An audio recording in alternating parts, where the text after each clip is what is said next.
Tak ada siapa boleh beri kita kebaikan, keselamatan melainkan Allah Subhanahu wa taala. Untuk itu perkara yang paling menakutkan dalam hidup ni dosa. Dosa kita sendiri. Untuk itu tuan-puan sekalian, kita banyak dosa ke tak? Siapa rasa ada dosa angkat tangan? Laju angkat. Banyak juga dosa ni Siapa rasa dia dosa dia sikit ke banyak? Siapa rasa banyak dosa angkat tangan? Macam tak rasa pun. Lain macam orang masjid ni, betul lah ni. Dia kalau kita rasa banyak dosa, tu tanda iman ada dalam hati kita. Tapi kalau rasa macam tak ada dosa saya ni, macam tak ada salah apa-apa dalam hidup ni, tak ada kurang apa-apa dalam hidup, tu tanda kita jauh dari rahmat Allah Subhanahu wa taala. Nabi Muhammad sallallahu alaihi wasallam, masa Nabi buat dakwah, kita dengar Nabi dipulaukan di lembah Abi Talib 2 tahun 6 bulan, 2 tahun lebih. 2 tahun lebih di pulau di lembah Abi Talib. Masa Nabi SAW setelah dipulaukan, orang Islam ni kelaparan. Mereka makan daun sampai daun tu bibir-bibir mereka pecah, sehingga kurma tu dicatu, kurma pun tak ada. Orang Islam dipulaukan di Mekah. Maka apa jadi? Nabi Muhammad SAW lapar, harta Khadijah dihabiskan. Habis je pemulauan lembah Abi Talib, dia kata perjanjian dimakan anak-anak. Habis je daripada tu, Nabi SAW balik, 2 orang meninggal dunia dalam masa dekat-dekat. Seorang ialah Ummul Mukminin Khadijatul Kubra radhiyallahu anha, ibu kita semua. Orang yang pertama jaga Nabi masa kita semua tak ada kat sana. Orang pertama yang korbankan harta untuk Nabi masa kita semua tak ada kat sana. Orang yang peluk Nabi SAW masa kita semua tak ada kat sana. Orang yang berjuang untuk Nabi SAW masa kita semua tak ada kat sana.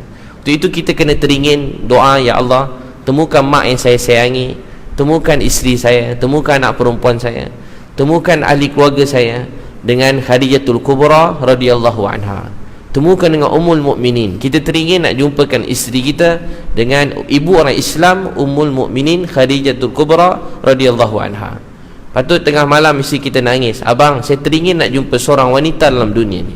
Siapa beliau? Beliaulah Khadijatul Kubra radhiyallahu anha. Beliau jaga Nabi SAW masa kita semua tak ada kat sana.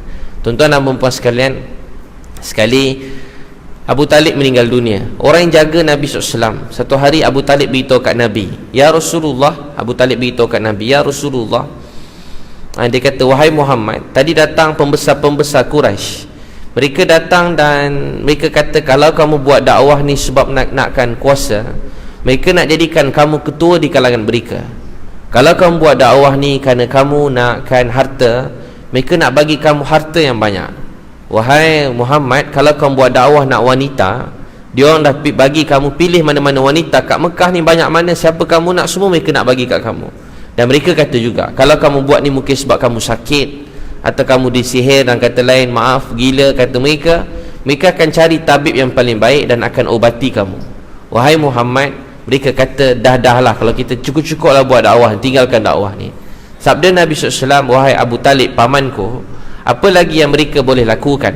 Kalau mereka boleh ambil matahari letak di tangan kanan aku, bulan letak di tangan kiri aku, untuk aku tinggalkan dakwah ini tak sekali-kali.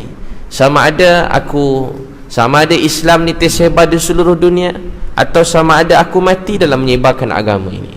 Nabi SAW berlalu daripada Abu Talib. Abu Talib rasa sedih. Abu Talib rasa sedih tengok Nabi sedih, dia kejar Nabi SAW.